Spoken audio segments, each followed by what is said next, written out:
Cheers, everybody, and welcome to Hopefully Here. I am Hope, and as always, I am so stoked to have you.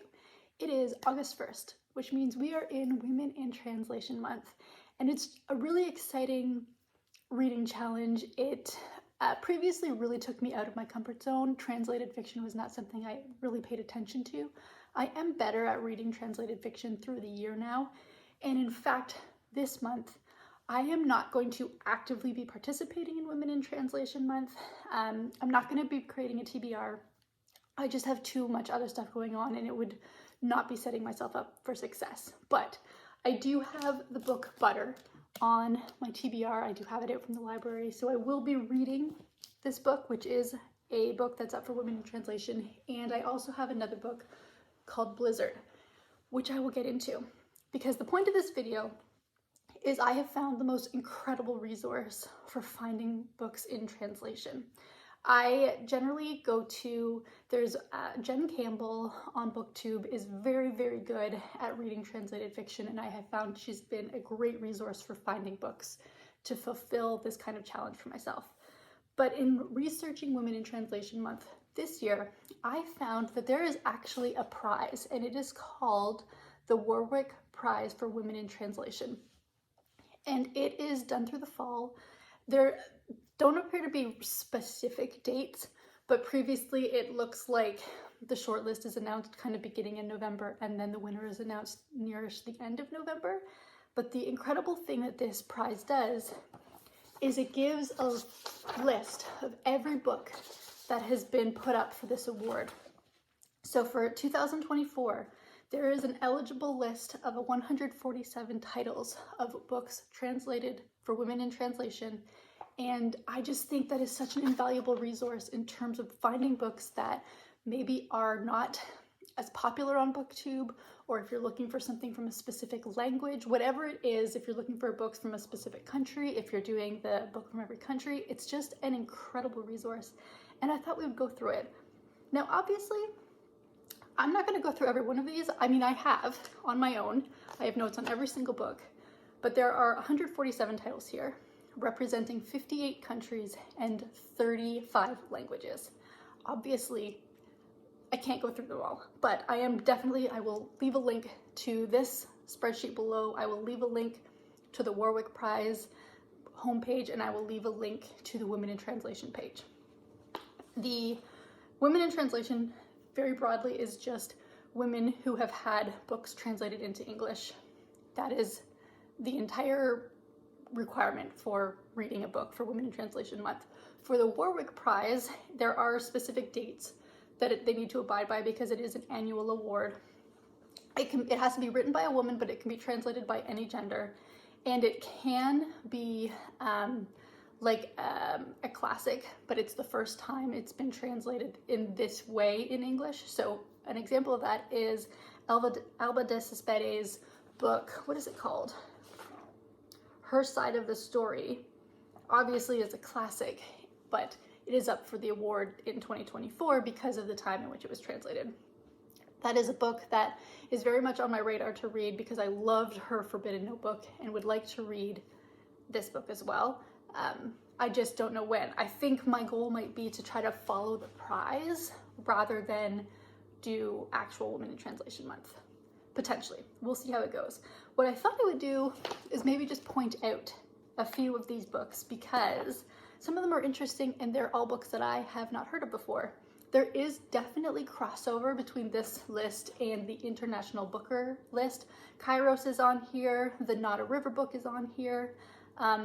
What I don't want to talk about is on here, so there's definitely some titles that I am familiar with, but most of these I'm not. And out of the 147 titles here, only 60 of them are books that I would actually be able to get my hands on in my library. I didn't look to see if they were books that I could purchase from, any bookstores, but in terms of just being able to get them out from the library, 60 I can, and I would say that's kind of, I don't know what my feelings are in terms of whether that's a reasonable number or not. I don't know what if libraries have quotas or anything to hit in terms of buying translated fiction. I'm not sure how that works, but either way, I definitely could have gotten my hands on a few, and hopefully over the next few months, I will still attempt to read some of these. Let's go through a few of these books that sound really great. But first, let's take a breath, have a sip of your coffee. Yep. And now, let's get on with some more book recommendations. These are not recommendations. I have not read any of these books. They are just books that sound intriguing.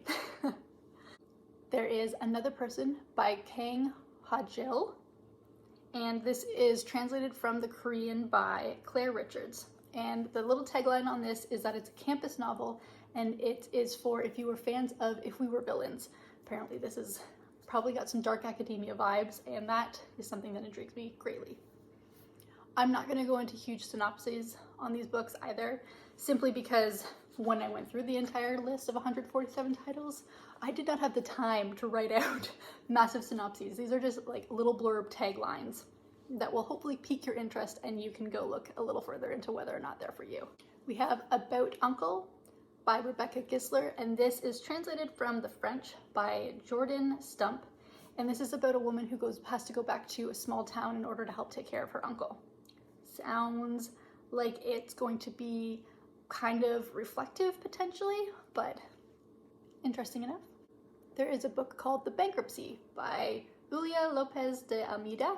I apologize. I'm absolutely going to be butchering people's names. It just is what it is. And this is translated from the Portuguese by Cynthia Cazone Vizani and Jason Rise Perry. And this is a posthumous translation. It follows an abolitionist. It's post-abolition, and it follows the rise and fall of a wealthy coffee exporter. And apparently there's a really good critique of society, and it's still very relevant to where Brazil is today. And I always find that really interesting when books that were written a while ago are still really relevant. You can still get great messages from them. One example obviously being The Handmaid's Tale by Margaret Atwood. Still very much speaks to society today, even though it was written in the 80s. So this is one that is definitely intriguing. I am unfortunately not able to get my hands on it, but if you could, I would maybe recommend looking into it. Before the Queen Falls Asleep by Huzama Habayeb, which is translated from the Arabic by Kay Heikkinen. And this is a story about a family who wanted a son and got a daughter, and so they raised their daughter as the son and the expectations that go along with it. And it's about exile and family displacement. Blizzard, which is written by Marie Vingtres, translated from the French by Stephanie Smee. And this is a book that I actually do have on hold, and it's about a boy who goes missing in an Alaskan blizzard. It's a thriller, and I don't think it's very long. It sounded intriguing enough that I picked it up, and it's on my holds. It's on my holds list, yeah, right now, as an ebook.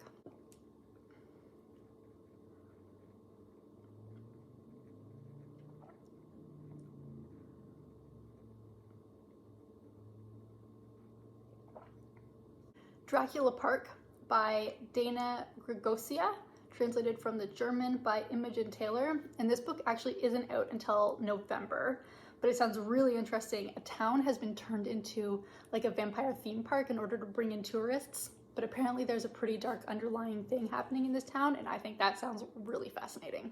The End of August by Yu Miri, translated from the Japanese by Morgan Giles.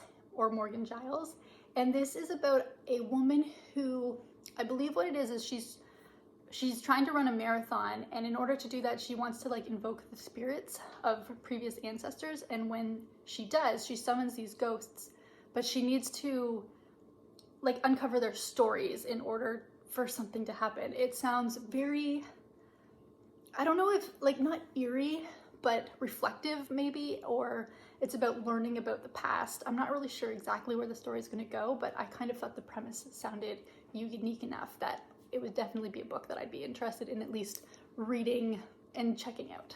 Follow the Butterfly by Marta Kokkonen, translated from the Finnish by David Haxton. Now this book isn't out until 2025, but it is about a female serial killer and her therapist. And that sounds very Frida Klein to me in a way. Obviously Frida Klein, it wasn't a female killer that was kind of she was wrapped up with, but it's giving that vibe in the initial little synopsis that I read.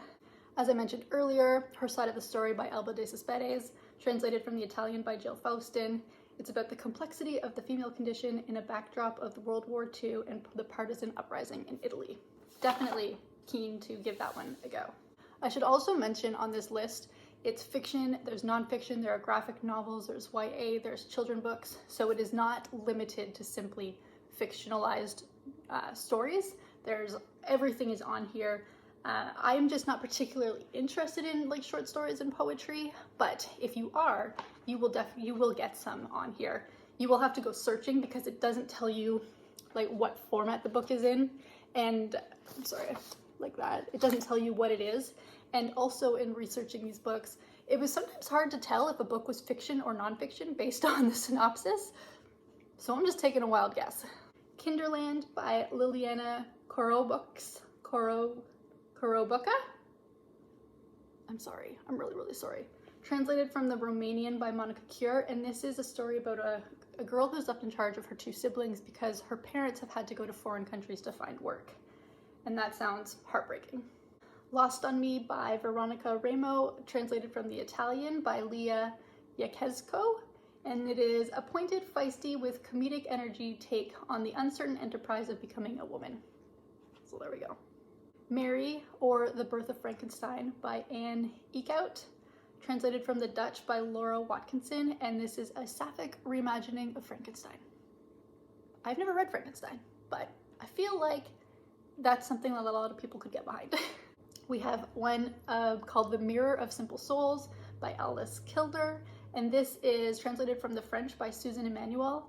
This is a historical fiction, and the little tagline on it was a heretical text, a vengeful husband, forbidden love for people who love Hamnet and the Wolf Den. Hamnet is a book that I enjoyed. I know a lot of people love that book, and Wolf Den is a series that I've absolutely got on my TBR that I would like to get to one day. So that one sounds really interesting.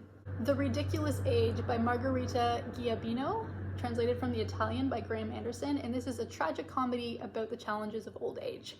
And in reading the synopsis, it sounds like you're following an older woman everybody's kind of dying or dead, and her best friend is still around, but her best friend is losing her memories a bit, and it's just about acknowledgement of growing old and what that is, and I think it sounded really interesting. All right, let's do like two more. How about This House by Sean Northey, translated from the Welsh by Susan Walton, and this is a middle-aged woman with an emotionally complicated past.